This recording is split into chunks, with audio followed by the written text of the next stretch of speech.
عرفتكم ما عرفتكم. Il était une fois deux amis, inséparables. L'une s'appelait Nia et l'autre s'appelait Hila. Quelquefois on dit Hirfa du côté de chez moi, sur les hauts plateaux. Eh bien, ces deux amies, l'une donc qui s'appelait l'innocence et l'autre la malice, ont décidé un jour d'aller effectuer le pèlerinage à la Mecque. Elles ont préparé des provisions et elles ont pris la route. Elles ont marché, darloubled, rajoubled, darloubled, rajoubled. Un jour, elles se sont arrêtées, elles ont posé leurs provisions. C'était du blé grillé, écrasé, qu'on appelle la ruina.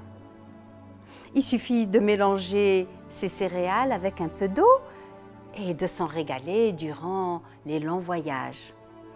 Vous avez compris que je vous parle d'un monde ancien, où il n'y avait pas de voiture, où on voyageait à pied ou à cheval.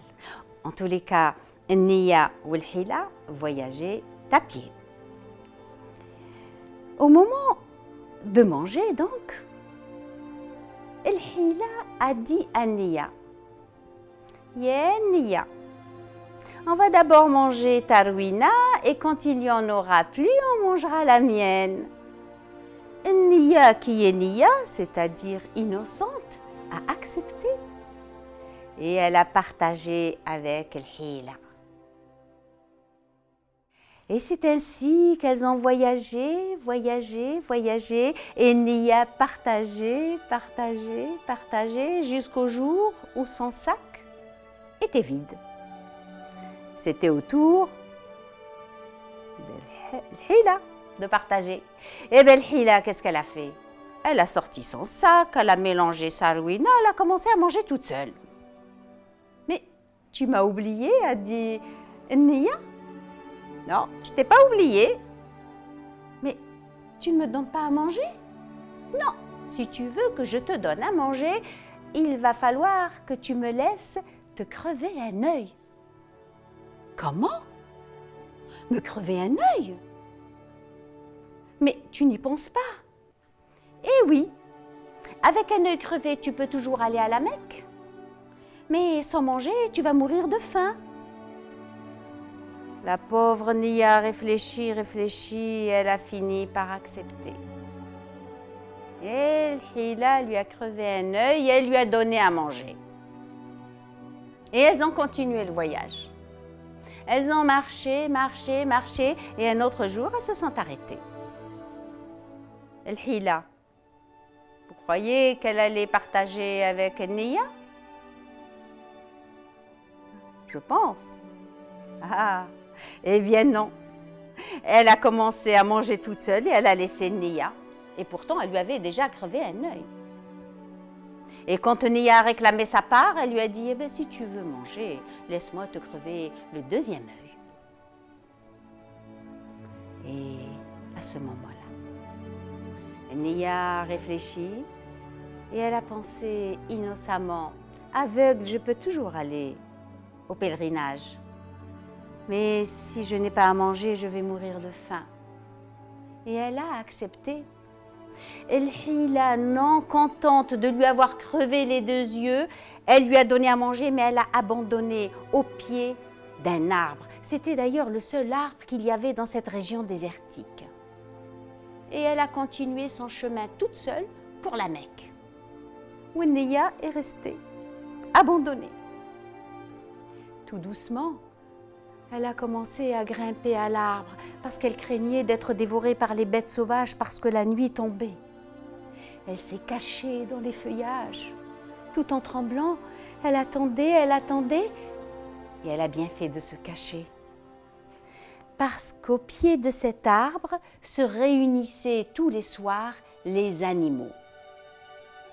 C'était, on dit, au temps où les animaux parlaient. Le lion est arrivé le premier, en rugissant, furieux comme à son habitude. autoritaire comme à son habitude, et il a demandé « Est-ce que la fille du sultan est toujours aveugle? Est-ce que les jardins du sultan sont toujours secs ?» Et les animaux ont répondu « Oui, oui, la princesse est toujours aveugle et les jardins du sultan sont toujours secs. » Et le hérisson qui était l'espion, parce qu'il habitait dans le palais du sultan, est arrivé en dernier en soufflant. Oui, je confirme, la princesse est toujours aveugle et les jardins du sultan sont toujours secs. Alors, a dit le lion, il ne faut jamais dire notre secret et ne jamais révéler que les feuilles de notre arbre guérissent de la cécité. Il ne faut jamais dire et jamais révéler qu'il suffit de planter une petite branche de notre arbre pour que les sources jaillissent. Nia, cachée dans les feuillages, a tout entendu. Et dès que les animaux se sont dispersés à l'aube, elle a cueilli quelques feuilles, elle s'est frotté les yeux et elle a recouvré la vue comme par miracle. Ensuite, elle a coupé une petite branche, elle a enlevé quelques feuilles et la voilà partie. Partie droit devant, vous avez deviné, en direction du palais pour soigner la princesse. Quand elle a frappé à la porte du palais, les gardes lui ont ouvert et elle a dit « Je suis Nia et je viens soigner la princesse. » Quoi?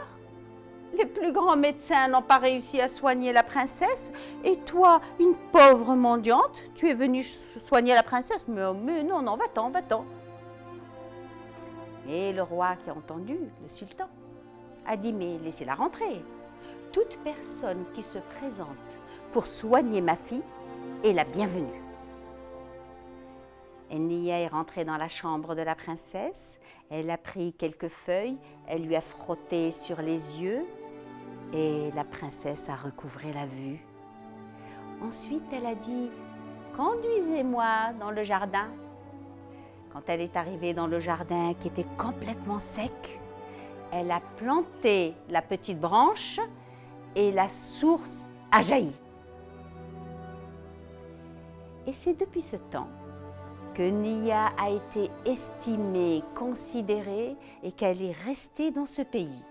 Elle avait une belle maison, elle avait de quoi vivre. Comme elle était généreuse, elle n'avait pas besoin de beaucoup. Elle était heureuse. Tout le monde l'aimait dans le pays. On ne parlait que d'elle. Nia par-ci, Nia par-là. Et le temps est passé, rahnhar, janhar. Et devinez qui est revenu de la Mecque et qui est passé par là. Eh oui. El Hila. Elle a fini son pèlerinage et elle est revenue. Quand elle est arrivée dans la ville, qu'est-ce qu'elle a entendu? Nia. Quoi? Nia, elle est encore vivante? Mais je lui ai crevé les deux yeux et je l'ai laissée au pied de l'arbre. Je pense qu'elle est morte, ça c'est une autre Nia. Je vais aller vérifier. Et elle s'est dirigée vers la maison de Nia, elle a frappé à la porte. Nia lui a ouvert et au lieu de lui dire bonjour, elle lui a dit « Ah, tu es encore vivante, Nia? Mais je t'ai abandonnée au pied de l'arbre. Comment as-tu fait pour t'en sortir ?» Et Nia, qui est restée innocente, elle lui a dit toute la vérité. Elle lui a raconté comment elle a entendu le secret des animaux et comment elle a soigné la princesse et comment elle a fait jaillir les sources. L'autre, furieuse, a pensé « Eh bien, moi aussi, je vais aller grimper sur l'arbre, écouter les animaux, relever un secret et devenir riche et considérée comme une Nia. » Elle a couru, elle est montée sur l'arbre et elle s'est cachée. La nuit, les animaux se sont réunis. Le lion, le premier, rugissant, furieux comme à son habitude, et cette fois, on va dire encore plus furieux que son habitude, parce qu'il avait entendu dire que la princesse avait recouvré la vue et qu'il y avait de l'eau dans les jardins du palais. Alors, il était en train de se dire « Venez, les animaux, mettez-vous près de moi et dites-moi. Dites-moi qui a écouté notre secret. Dites-moi qui a soigné la princesse. Et si vous ne le savez pas, faites une enquête et venez me le dire, car le jour où je le saurai, j'irai dévorer cette personne qui a relevé notre secret. »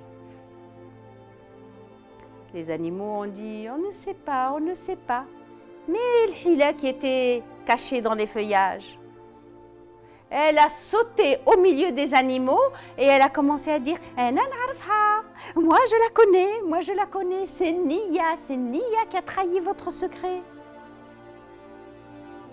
Quoi? A dit le lion. Et toi, que fais-tu là, caché à nous espionner? Moi, je crois que c'est plutôt toi. Et il l'a saisi avec ses griffes. Et je vous laisse imaginer ce qu'il lui a fait avec ses crocs. Découpé en morceaux. Et chacun des animaux a mangé un petit bout. El Hila a disparu.